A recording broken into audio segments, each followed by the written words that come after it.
Share holding pattern क्या होता है? जब आप किसी भी स्टॉक की स्टडी करते हैं तो वहां पे एक चीज आपको देखने को मिलेगी, शेयर होल्डिंग पैटर्न। मार्केट के अलग अलग पार्टिसिपेंट्स होते हैं दोस्तों, तो उसमें प्रमोटर होल्डिंग है, एफआईआई की होल्डिंग है, म्यूचुअल फंड्स की होल्डिंग है और रिटेल इन्वेस्टर्स की होल्डिंग है। एफआईआई म्यूचुअल फंड के अलावा डायरेक्ट इंस्टीट्यूशन की होल्डिंग भी हो सकती है। तो हम लोग ये समझें कि ये जो होल्डिंग हम देख रहे हैं इससे क्या समझें, इसका इंटरप्रिटेशन क्या करें। और इसके लिए बड़ा सिंपल सा मैं यहां एक्सप्लेनेशन दे रहा हूं। देखो, मेरा काम है फाइनेंस को सिंप्लीफाई करना, क्योंकि मैंने फाइनेंस में जो कुछ भी बनाया है, मेरी अपनी जिंदगी को आजाद किया है। इस उम्र में मैं रिटायर हुआ हूं, मैंने अपने बच्चों को बड़े होते हुए देखा है, मैं अपनी मर्जी से जी रहा हूं और अब मैं अपनी शर्तों से वो सब चीजें करना चाहता हूं जो भी मैंने शुरू से चाही थी, कर पा रहा हूं। ये सब इसलिए पॉसिबल हुआ कि मैंने फाइनेंस को अपने लिए सिंप्लीफाई किया, मैंने फाइनेंस को अपने 22,000 ट्रेनिज के लिए सिंप्लीफाई किया, मैंने अपने 2 करोड़ जो व्यूअर्स हैं उनके लिए सिंप्लीफाई किया। देखिए, बहुत तरह के लोग होंगे। अभी आप देख रहे हैं कि लैंग्वेज का बैरियर होता है, कई लोग सिर्फ इंग्लिश में ही कंटेंट को कंज्यूम करते हैं, कुछ लोग हिंदी में कंज्यूम करते हैं। तो हिंदी वाले फ्रंट पे मैं हूं, कोशिश करता हूं कि छोटे से छोटे गांव में, क्योंकि स्टॉक मार्केट की ये ब्यूटी है कि 1000 की आबादी वाला आदमी भी, कोई बच्चा जवान वहां से चाह रहा है कि वो अपने सपनों को पूरा करे।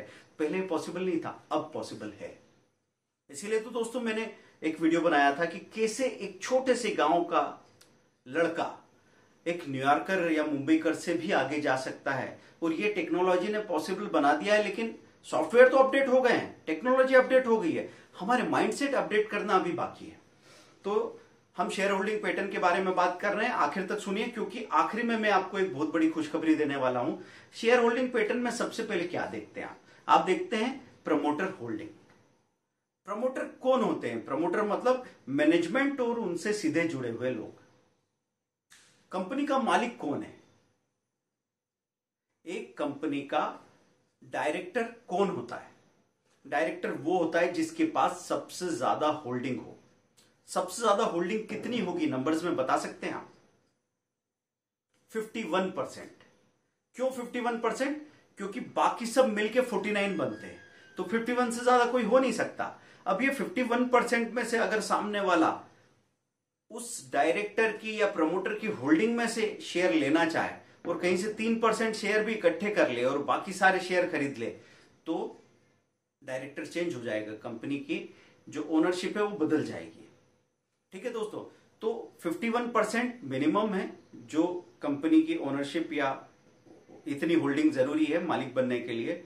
लेकिन मैनेजमेंट और उससे जुड़े लोग अपनी प्रमोटर होल्डिंग ज्यादा से ज्यादा रख सकते हैं। तो कभी वो होल्डिंग 65% होती किसी कंपनी में, कहीं 70, कहीं 75%, कहीं 80, कहीं 85%, है ना। जब आप जाके देखते हैं तो कई बार आपको ऐसा दिखता है पीएसयू कंपनीज में एक होल्डिंग प्रेसिडेंट ऑफ इंडिया के पास है, मतलब भारत सरकार की अपनी होल्डिंग है, वो प्रमोटर है यहां पे। तो प्रमोटर की होल्डिंग जब ज्यादा होती है तो वो स्टॉक की प्राइस में स्टेबिलिटी होती है, क्योंकि मैनिपुलेशन कहां से हो सकता है?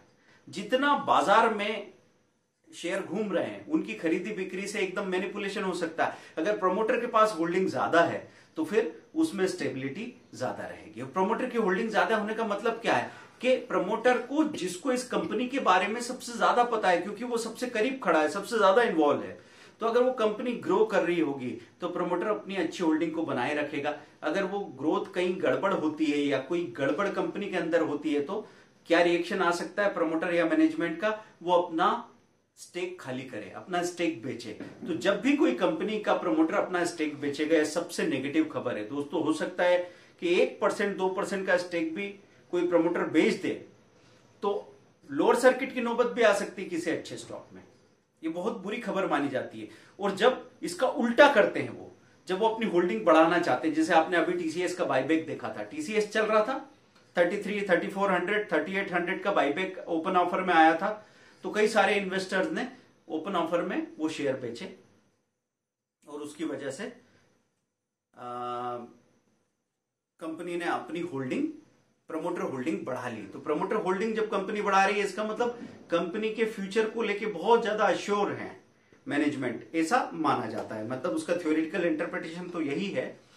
और लगभग उसको मान के आप चल सकते हैं। बाकी फिर हम इंस्टीट्यूशन को का क्या रिएक्शन है, क्योंकि उनके पास चीजों की ज्यादा गहरी समझ होगी, तो उनको देख के भी हम थोड़ा सा ये ध्यान रखेंगे कि इसमें हमको कितना पैसा लगाना है, इतना या इतना।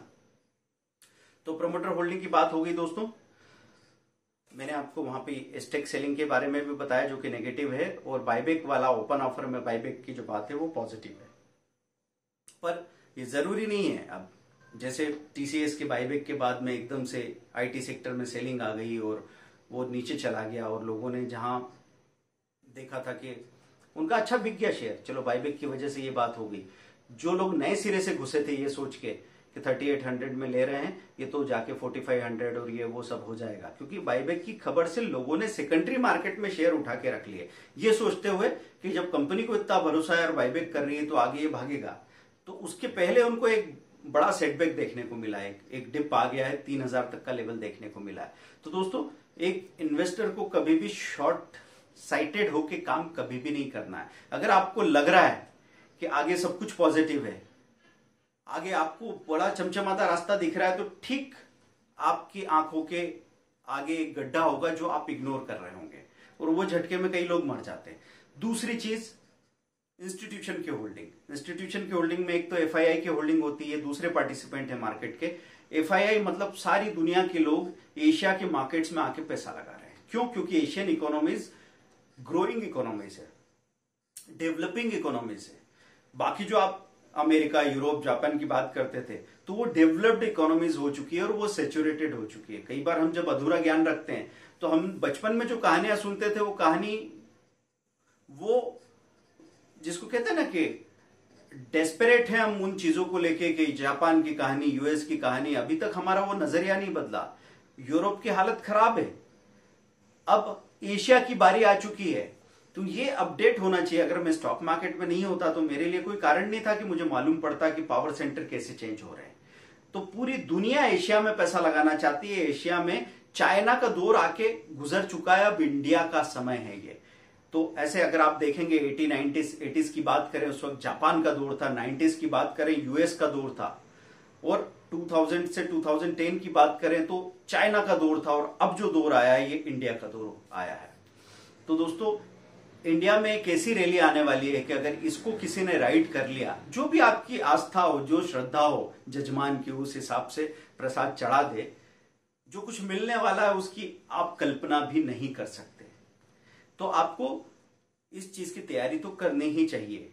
अब एफआईआई जब इन्वेस्ट करते हैं तो वो शॉर्ट टर्म में अपने प्रॉफिट बुकिंग कर सकते हैं। तो एफआईआई में जब आप जाते हैं तो जरूरी नहीं कि फंडामेंटली वो काउंटर, वो कंपनी बहुत स्ट्रांग ही हो, उनके अपने दूसरे मोटिव्स भी हो सकते हैं।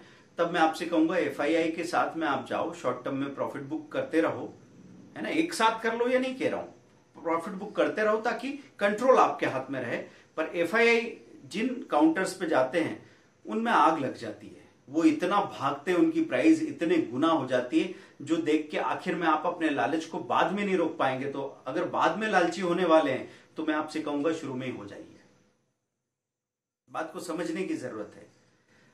तो एफआईआई को देख के आप शॉर्ट टर्म के लिए होल्डिंग बना सकते हैं। म्यूचुअल फंड की होल्डिंग जब देखेंगे तो वहां पे फंडामेंटल स्टडी बहुत अच्छे से होती है, क्योंकि सेबी के अपने रेगुलेशन है, एमफी के अपने रेगुलेशन है, association of mutual funds of India.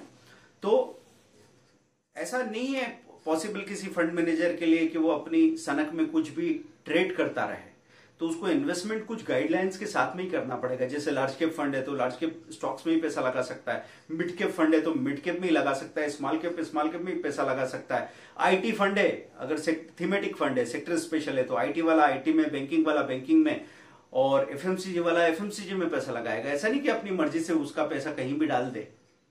तो ये सब चीजों की वजह से वो लोग बहुत स्टडी करके, बहुत प्लानिंग करके पैसा लगाते हैं। इसलिए आप देखते हैं कि जब एफआईआई की हेवी सेलिंग आती है तो उस वक्त म्यूचुअल फंड बाइंग करता रहता है।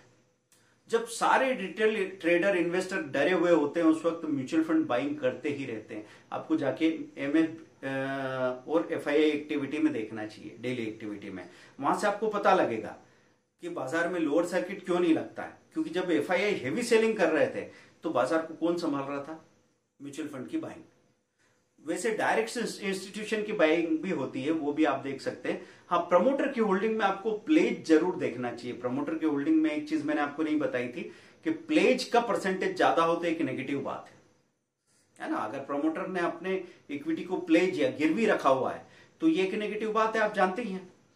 तो प्लेज का परसेंटेज अगर कम होता जाए तो बहुत अच्छी बात है। ट्रेंड लाइन में आप ऐसे बार चार्ट्स देख सकते हैं जिससे आसानी से आपको पता लगे कि प्रमोटर का बिहेवियर पिछले 10 क्वार्टर से कैसा है, एफआईआई का इस स्टॉक में क्या बिहेवियर है, बाइंग है कि सेलिंग है, बढ़ रही है कि घट रही है, म्यूचुअल फंड की क्या चीज है, बाइंग सेलिंग बढ़ रही है घट रही है, कितनी बढ़ रही है, वो सब दिखता है। और क्या परसेंटेज है वो भी ध्यान रखना जरूरी है। चौथी चीज, चौथा पार्टिसिपेंट होता है दोस्तों retail investor. Retail investor well informed नहीं होता। रिटेल इन्वेस्टर को हमेशा लगता है कि मेरी क्या हैसियत है कि मैं इसके बारे में पता करूं, मैं कोई मालिक थोड़ी हूं जो इतना टेंशन लेके घूमूंगा, तो मेरा तो छोटा सा पैसा मुझे लगाना है, मैं किसी से पूछ के लगा दूंगा। तो जिसके पास जितना कम पैसा है उसके लिए पैसा उतना ही ज्यादा महत्वपूर्ण है, उसकी पूंजी उसके लिए उतनी ही ज्यादा महत्वपूर्ण है, और वही अपनी पूंजी के साथ सबसे ज्यादा लापरवाही करेगा दोस्तों। गरीब इसलिए नहीं गरीब है कि उसकी किस्मत खराब है, गरीब इसलिए गरीब है क्योंकि उसने गरीबी ओढ़ रखी है। वो अमीर की तरह सोचना भी नहीं सीखना चाहता। जैसे ही वहां पे जैसे इंफॉर्मेशन के लिए पैसा देना हो, एक आदमी को एक पिज्जा खाना हो और एक किताब खरीदनी हो, तो गरीब आदमी पिज्जा खा लेगा, किताब नहीं खरीदेगा। अगर एक कोर्स खरीदना है और एक साड़ी खरीदनी है या एक सूट खरीदना है शादी के लिए, तो वो शादी के लिए साड़ी और सूट खरीद लेगा, लेकिन एक कोर्स के लिए नहीं देगा पैसा। बोले क्या है इसमें? तो अमीरों की तरह सोचना नहीं सीखेगा और इसलिए वो गरीब रह जाएगा। तो दोस्तों यहां पे स्मार्ट मनी और फुल्स मनी करके दो टर्म्स है, अगले वीडियो में मैं आपको समझाने वाला हूं। लेकिन अभी मैं आपको ये बताऊं कि हम लोग आ रहे हैं मुंबई और पुणे 18 नवंबर 19 नवंबर। डेट्स और वेन्यू आपको 3 दिन पहले बता दिए जाएंगे, क्योंकि आपकी जितने लोग हैं पार्टिसिपेंट्स उसके हिसाब से वेन्यू अरेंज होगा। और हम कोशिश करेंगे कि आसपास के एरिया के लोग ज्यादा होंगे उसी जगह हम वेन्यू अरेंज करें ताकि आपको ज्यादा तकलीफ ना हो। तो 9990 का ये कोर्स रहेगा। अभी 4500 में बुक हो रहा है, आप बुक कर सकते हैं, टोकन अमाउंट देके भी कर सकते हैं, बाकी अमाउंट आप कैश में दे सकते हैं जिस आप चाहें। लेकिन ये तय है कि हर एक चीज का कंपोजिशन हम ऐसा बनाने की कोशिश, वैल्यू प्रोपोजिशन ऐसा बनाने की कोशिश करते हैं कि जो पैसा आप लगा रहे हैं साल में कम से कम उसका 20 से 50 गुना तो रिकवरी आपकी हो ही। और ये कोशिश करते हैं कि तो आप सोचोगे पता नहीं है होगा नहीं होगा, किसने देखा।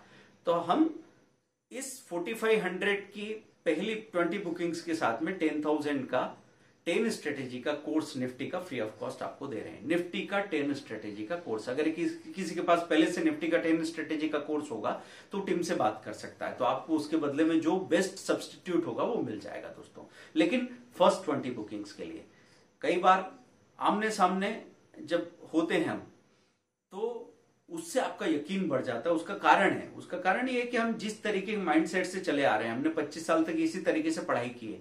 एक गुरु हमारे सामने होता था, एक टीचर, एक कोच हमारे सामने होता है, तब जाके हमको उस पर बहुत यकीन आने लगता है। और उसके बाद में फिर वो ऑनलाइन बताने लगे तो उसकी हर एक बात हमको बहुत ज्यादा विजुअलाइज होती है, बहुत ज्यादा उस पर यकीन होता है, आप उसको मान के फॉलो भी करते हैं क्योंकि एक बार एक स्टार्ट हुआ है।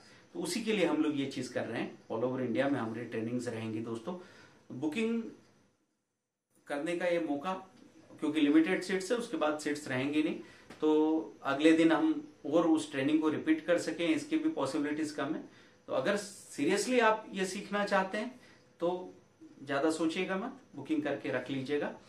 अब स्टॉक्स का अकाउंट ओपनिंग का लिंक दे रखा है, आप हमारे साथ अकाउंट खुलवा के पूरी टीम का सपोर्ट आपके पास रहेगा। दोस्तों आज हमने बात की शेयर होल्डिंग पैटर्न्स क्या होते हैं, जिसमें हमने आपको बताया कि प्रमोटर की होल्डिंग, फिर इंस्टीट्यूशंस की होल्डिंग, इंस्टीट्यूशन में एफआईआई और म्यूचुअल फंड की होल्डिंग को आप कैसे देखें। म्यूचुअल फंड की होल्डिंग पे सबसे ज्यादा भरोसा कर सकते हैं, और रिटेल इन्वेस्टर्स की होल्डिंग वो बहुत ही मिस इन्फॉर्म्ड होती है।